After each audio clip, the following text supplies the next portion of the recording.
introducing one or two of you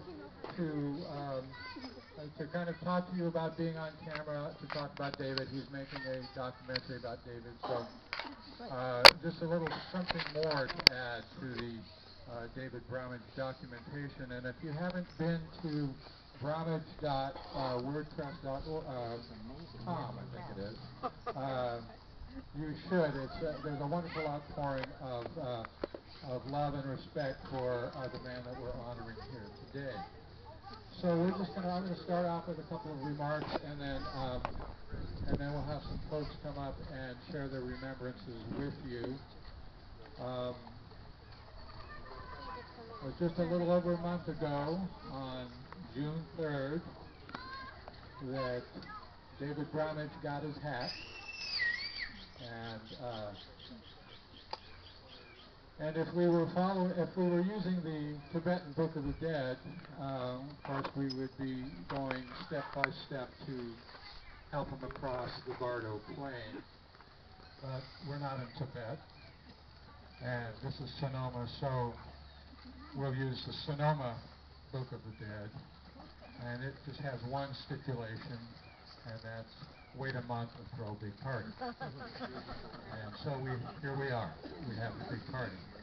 And so I'm so pleased to see everyone here, because I know it's going to be a wonderful day of remembering David, and we're going to come together as a communal memory to remember David and lift his spirit to return it to the infinite creativity of the cosmos, which is where we all come from and where we will all return. So that's a part of our deal today.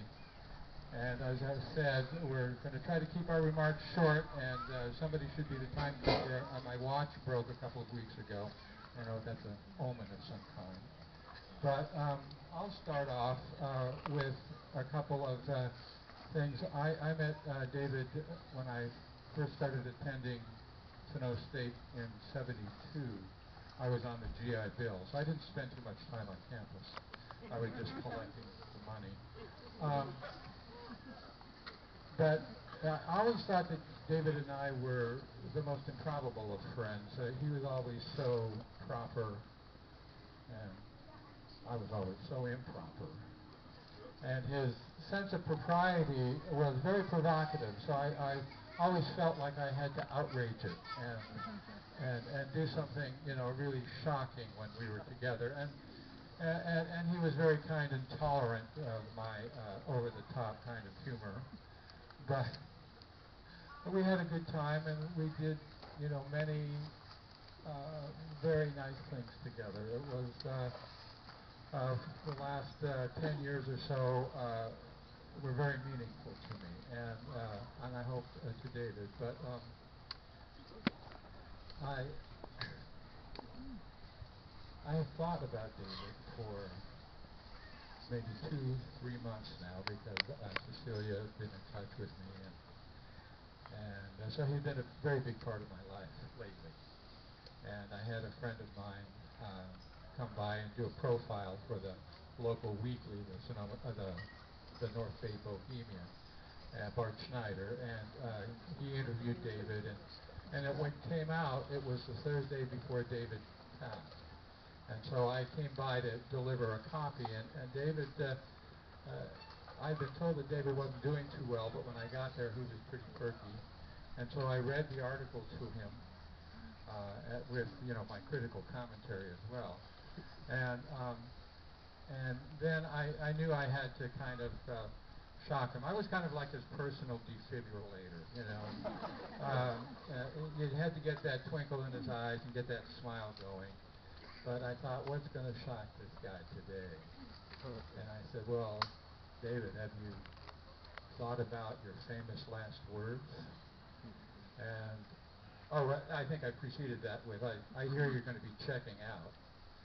And, of course, he got the little smile and the nod, and we talked about famous last words. What were Orpheus's last words? What's that screaming?